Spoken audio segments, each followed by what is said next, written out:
ఓం నమ శివాయ నమ. ఓం శ్రీ మాత్రే నమ. ఓం దుర్గాదేవాయ నమ. శ్రీ కొండదేవతాయ నమ. జై పరబ్రహ్మ పరమాత్మ నమ. జగత్తుత్పత్తి స్థితి ప్రళయ బ్రహ్మ హరి హరాయతే గుణాత్మే సర్వగౌతికామే దర్శ దత్తాత్రేయ నమ. సంతిని సిద్ధి కురు కురు కురు కురు స్వాహ.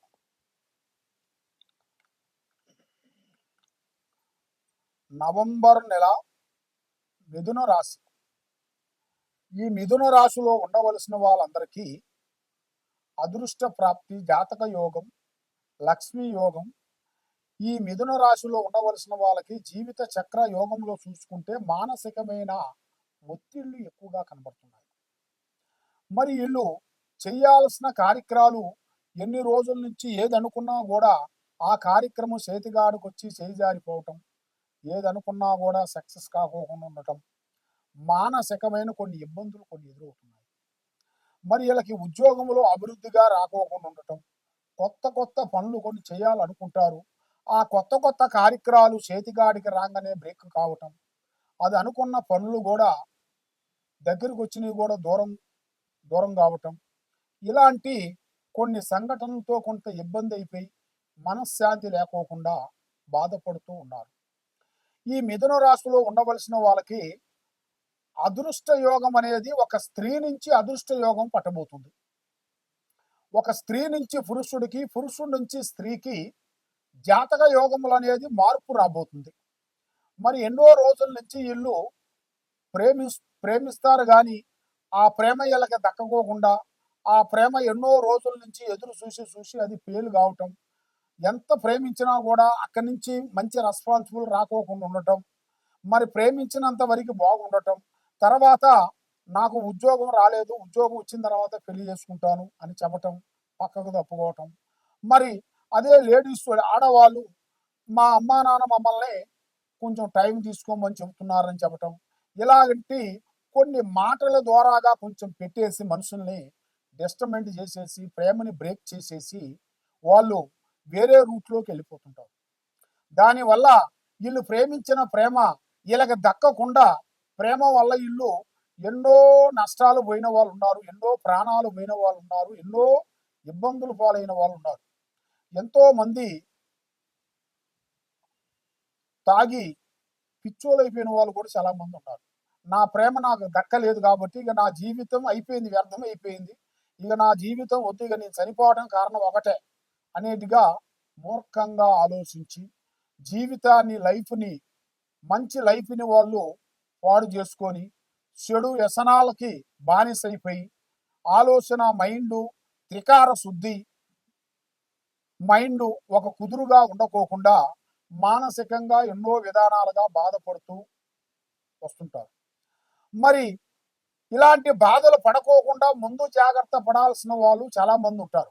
మరి ఇలాంటి వాళ్ళు కొంతమంది మోసం చేసి పక్కకు పోయే వాళ్ళు కూడా ఎంతో మంది మనం చూస్తూనే ఉంటాం. కాబట్టి ఏది చేసినా ఏది చేయకపోయినా మనలో ఉండాల్సిన నీతి నిజాయితీ అనేది కరెక్ట్గా నిలబడాలి. ఒకరిని మనం ప్రేమిస్తున్నామంటే అది రియల్గా మనం దాన్ని కరెక్ట్గా నిలబడాలి. కానీ మనం ఒకటి చెప్పి ఇంకోటి చేస్తే అది అసలుకే మోసం అవుతుంది. దానివల్ల ఎన్నో ప్రమాదాలు అవుతాయి, దానివల్ల ఎన్నో సికాకులు ఇబ్బందులు అయ్యే మార్గాలు కూడా కొన్ని కనబడుతున్నాయి.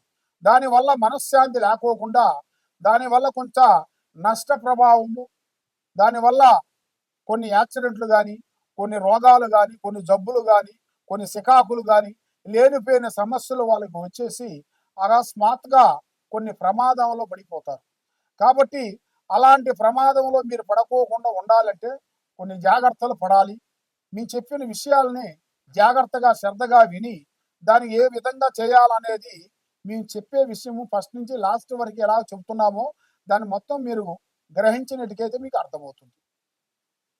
కాబట్టి ఈ నవంబర్ మాసమున వీళ్ళు చేయాల్సిన కొన్ని మొక్కులు, మళ్ళీ ఎన్నో రోజుల నుంచి చేయాల్సిన కొన్ని నదులు స్థానాలు కానీ, మరి కొన్ని దీపారాజనలు కానీ, మరి ఈ కార్తీక మాసమున కొన్ని పూజా బలాలు అనేది కొన్ని రాబోతున్నాయి. కొన్ని విధానాలుగా కొన్ని చేయాల్సినవి కూడా కొన్ని ఉన్నాయి. కాబట్టి ఆ విధానాలన్నీ మీరు ఒక్క పొద్దులు కానీ, పూజలు కానీ, పునస్కారాలు కానీ, కట్లు కానీ, విధానాలు కానీ ఇవన్నీ మీరు ఈ ఇన్ని రోజులు చేసేదానికన్నా ఈ మాసంలో మీరు తప్పకుండా చేసినట్టుగైతే మీ ఆరోగ్యానికి, మీ మనసుకి, మీ కుటుంబానికి చాలా చాలా వరకు అద్భుతంగా విజయంగా ఉంటుంది. కాబట్టి ఎవరు ఏదో చెప్పారని అలా కాకోకుండా మీ మనస్ఫూర్తిగా మీ మైండ్లో ఉన్నది, మీరు ఏమి చేయాలనుకుంటారో దాని గురించి ఆలోచన చేసి మీరు ముందడుగు వేయండి. ఎవరో ఏదో చెప్పారు, ఏదో చేశారని దూరపు కొండలు నలుపు అన్నట్టుగా ఎన్నో మార్గాలు ఉంటాయి. కాబట్టి దేనికైనా తొక్కితే రాయి మొక్కితే దేవుడు.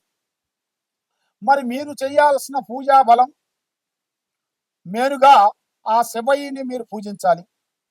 ఆ శివయ్యని మీరు పూజించినట్టుకైతే మీరు ముఖ్యంగా చేయాల్సింది ఆ శివయ్యకి పూజా బలం అనేది మీకు చాలా ఇంపార్టెంట్. కాబట్టి మరి ఎన్నో పూజలు చేస్తుంటాం మనం. కానీ మరి ఆయనకి చేయాల్సిన పూజా బలం ఏమిటి, మరి ఏ పూజ చేస్తే ఈ నెలలో ఈ టైంలో మనకి బాగా వర్తిస్తుంది అనేది మనం తెలుసుకోవాలనుకుంటే ఆయనకి చేయాల్సింది రుద్రాభిషేకం. రుద్రాభిషేకం అనేది ఒక 2.5 గంట సేపు పడుతుంది. మరి ఆ రుద్రాభిషేకం తప్పకుండా మీరు చేసినట్టుగైతే మీ ఇంట్లో ఉండాల్సిన అష్టకష్ట దరిద్ర దోష నివారణ అనేది పటాపంచలైపోతుంది. ఆరోగ్యాలు బాగుంటాయి, మనశ్శాంతి అనేది ఉంటుంది, లక్ష్మి నిలబడుతుంది, చేసే కార్యక్రమాలు మీకు అభివృద్ధిగా అవుతాయి. మరి మీరు ఎన్నో రోజుల నుంచి మీరు అనుకున్న కోరికలు, అనుకున్న పనులు, మీరు అనుకున్న ప్రేమించిన స్త్రీలు కానీ పురుషులు కానీ మీకు తప్పకుండా మీకు విజయం అనేది సాధించాల్సిన టైం అనేది రాబోతుంది. మరి ఏ కార్యక్రమం చేస్తాం అనుకున్నా, ఎక్కడికి పోదాం అనుకున్నా కూడా మీ మీద ఉండాల్సిన నవగ్రహాలు ఎక్కువగా కనబడుతున్నాయి. నవగ్రహాలు అనగా 9 నవగ్రహాలు. ఈ 9 నవగ్రహాల వలన ఎన్నో రోజుల నుంచి మీరు అనుకున్న పనులు, మీరు అనుకున్న ప్లానింగ్, మీరు చేసే పనులు చేతికాడికి రావటం, నోటికాడికి వచ్చింది దూరం కావటం, ఇలాంటి కొన్ని సంఘటనలతో మీరు ఎన్నో వరకు బాధపడుతూ ఉన్నారు. మరి ఇప్పుడు కొన్ని జాగ్రత్తలు కొన్ని తీసుకోండి. మీ తల్లిదండ్రుల ఆరోగ్యం చాలా కాపాడండి. తల్లిదండ్రులకి వాళ్ళకి చేయాల్సిన ఆరోగ్య సంబంధించిన కొన్ని బీమాలు, ఆరోగ్య సంబంధించిన, ఎందుకంటే మీరు చేయలేని కొన్ని పనులు కూడా కొంత గవర్నమెంట్ కానీ కొంత ప్రైవేట్ సంస్థ కానీ కొన్ని చేస్తుంటాయి. కాబట్టి అవి మనం ఎలా చేయాలి ఏంటి అనేది కొంతమందికి తెలవదు. తెలియకోకుండా మనకి డబ్బులు ఉన్నప్పుడే మనం చేసుకోవచ్చులే అన్నట్టుగా కొంతమంది ఆలోచన చేస్తుంటారు. కాబట్టి డబ్బులు ఉన్నప్పుడు కాదు, డబ్బులు లేకపోయినా కూడా అంతో ఇంతో అక్కడో ఇక్కడో తెచ్చుకొని ఒక బీమాని మనం చేసుకున్నట్టుకైతే వాళ్ళ ఆరోగ్య సంబంధించిన హెల్త్ ఇన్సూరెన్స్ని చేసుకోండి, ఆరోగ్యాన్ని కాపాడుకోండి. మీరు చేయాల్సిన పూజా బలాలు మీరు చేయండి. మరి మీరు ఏ కార్యక్రమం చేసినా కూడా ఎదుటి మనిషి డైలాగులు, ఎదుటి మనిషి ఆలోచనలోకి పోకోకండి. ఒకడు కారు కొన్నారని మనం కారు కొనాలి, ఒకడు ఇల్లు కట్టారా అని మనం ఇల్లు కట్టాలని కాదు. మన స్థాయి ఎంతవరకు ఉందో అంతవరకు చూసుకోవాలి. డబ్బులు ఎక్కువగా ఖర్చు పెట్టొద్దండి. డబ్బుల్ని మీరు ఎంత ప్రేమిస్తే మీకు అంత మంచి జరుగుతుంది. మీకు ఆపద వచ్చినప్పుడు, కష్టం వచ్చినప్పుడు ఆ డబ్బు విలువ ఏమిటనేది మీకు అర్థమవుతుంది. కాబట్టి మీరు ఎక్కడెక్కడో పోయి నిరాశ చెంది జ్యోతిష్యం చేపించుకొని బాధపడుతూ ఉన్నారా?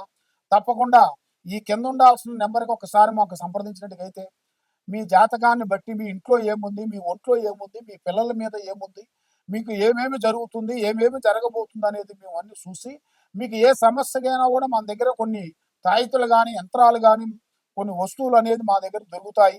మేము ఆ అమ్మవారు వస్తువులు మేము తెప్పించి ఇస్తుంటాము. మీకు ఏ సమస్య ఉన్నా కూడా చెప్తే దానికి ఏం కావాలో కొరియర్ ద్వారాగా మీ ఇంటికి మేము పంపిస్తాము. మీకు ఏ సమస్య ఉన్నా కూడా మేము దాన్ని సాల్వ్ చేయగలుగుతాం. సర్వో జనా సుఖినో భవంతు. ఓం నమః శివాయ.